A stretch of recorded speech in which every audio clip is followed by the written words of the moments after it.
reason for not having the death penalty, then you have to declare that you are a pacifist. You wouldn't have fought the Second World War, and there's a lot of other things you wouldn't have. It's anyone it's not a very good... That's not correct. It's not a very good argument. No, it's not correct. Actually. What you're doing is you're mixing it. different things together and trying to come out with a conclusion.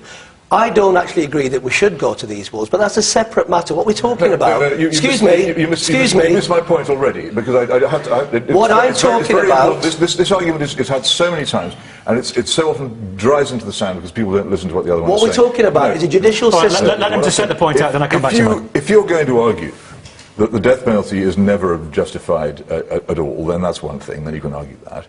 But if you're going to argue that the danger of innocent life being lost is the all-consuming veto over the death penalty, then that's a different question. Many people, particularly Michael Howard, the former Home Secretary, would say, I support the death penalty, but I'm against it because of the problem of innocent life.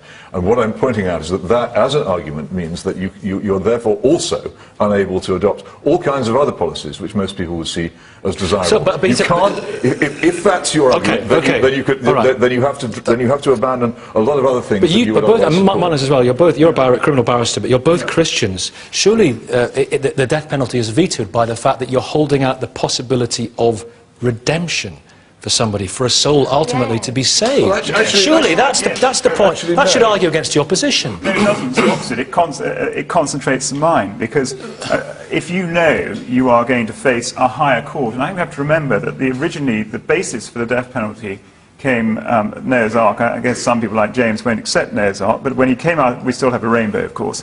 When Noah came out of the ark, he was told, but God said, if any man sheds blood, then by man shall his blood be shed, because man is made in the image of God. But there are 35 things in the Old Testament that warrant the death penalty, including being rude to your parents. That's the Mosaic law. Let's just say with Mark, in a minute.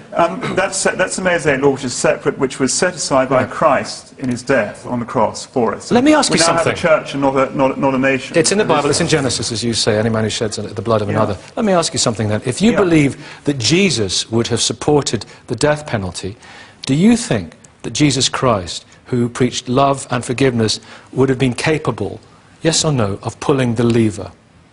Jesus Christ will judge us all at the end of our lives. Would Jesus Christ have been capable of pulling the lever? Jesus Christ didn't come as our judge. He came as our Saviour. But if he supported the death penalty...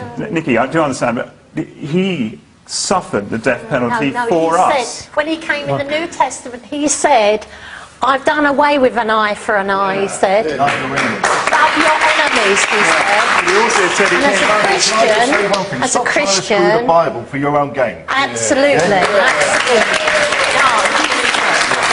Tell you what the Bible says. Well, they're Christian. The Old Testament. But the Old Testament the New Testament is love. Yeah. Jesus said, do not judge or you will be judged. Amen. Wait, no, let's stay, Bruce, we'll be with you in a minute. We'll be back with Peter, but we're going to hear, since they've made this intervention, Peter, you must hear their story, Peter.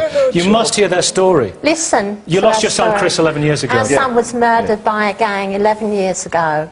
I'm sorry. When we went to court, we got lies, total lies from them. Okay? I was really raging and I was angry and I wanted to go and kill him. A year after that, I decided to move on and forgive them because it was destroying me. After that, we decided we wanted to meet them and get the truth. We met one of the boys who killed our son last year. Now, if he'd had the death penalty, we wouldn't have met him, and I wouldn't have heard him say, sorry, I was a coward and I killed your son. And I went on a restorative justice course. And suddenly I realised, and I saw Christopher for the first time, I realised who my victim was and I admitted it. We wouldn't have got all that if it had the death penalty. If you bring the death penalty in, people like us will get forgotten. We're victims, and you're not putting us first. You're not asking us. In court, the victims don't get a voice.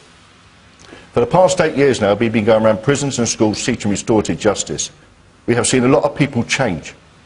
A lot of prisoners inside and out. What did it mean to you, looking into the eyes of one of the boys who killed Christopher, and for him to address you? What did it mean to you? It meant an end.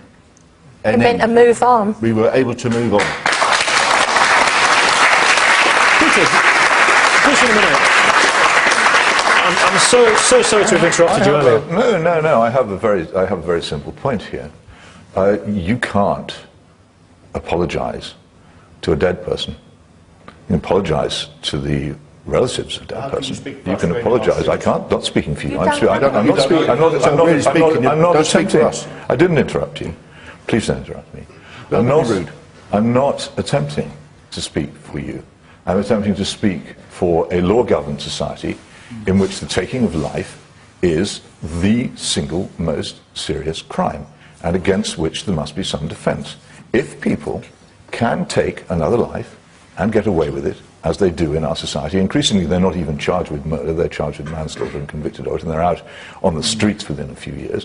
If that happens, I will tell you what will happen. There will be more murder. So, okay, if you kill the boy who killed my son, what about his family? Do you want to make... What about whose family? The boys. What about the boys' family, the boys who killed our son? Do you want to make them victims too? Do you want them to suffer the way we... Is that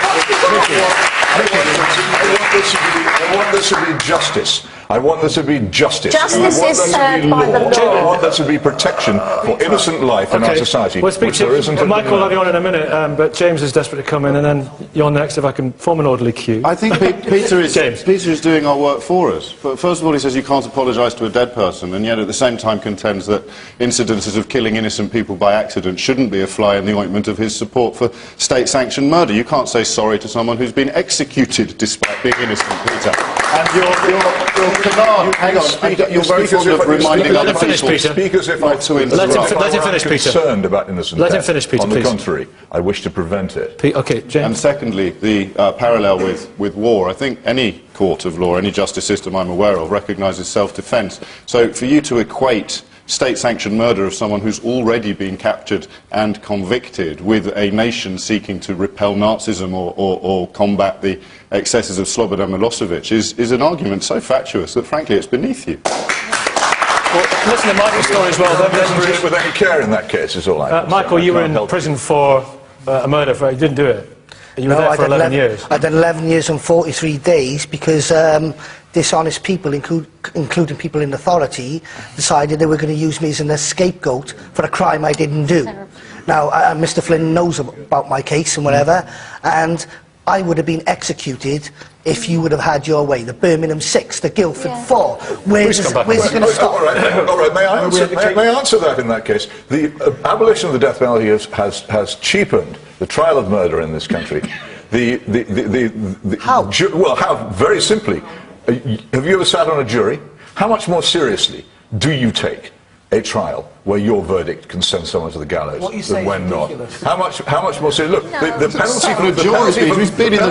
the penalty for murder in this country is now a number of years in prison, often quite a brief number of years in prison. That's not correct. The procedures of our courts. I want to hear from Bruce Anderson. I want to hear from Bruce Anderson. Well, 2 points. First of all, you gentlemen over there, I find the parents of the murdered boy profoundly moving, but you can't determine the criminal law. About 1,000 years ago, it was decided in England that crime was not an offence against the victim, it was an offence against the king's peace. And I don't think you should be entitled to demand a reprieve for your son's killers any more than you should be entitled to demand the death penalty.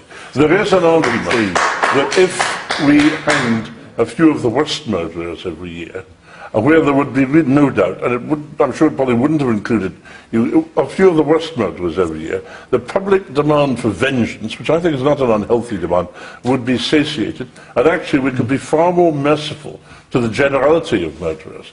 A lot of boys of 20 now are being sentenced to serve. Well, listen, Bruce, in America, you're 3 times more likely to be on death row if you're black. What does that tell you?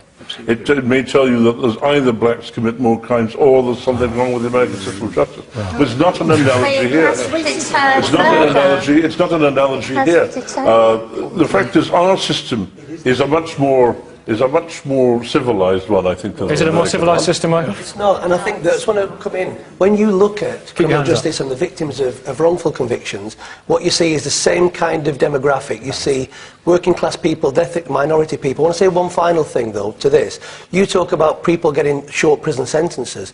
Prisoners who maintain innocence in this country may never get out. We don't officially have life without parole, but the cases that we work on with the Innocence Projects in this country, these are people who were given an 8, 9, 10-year tariff. They're still in prison after 40 years because they won't admit to a crime they said they didn't do.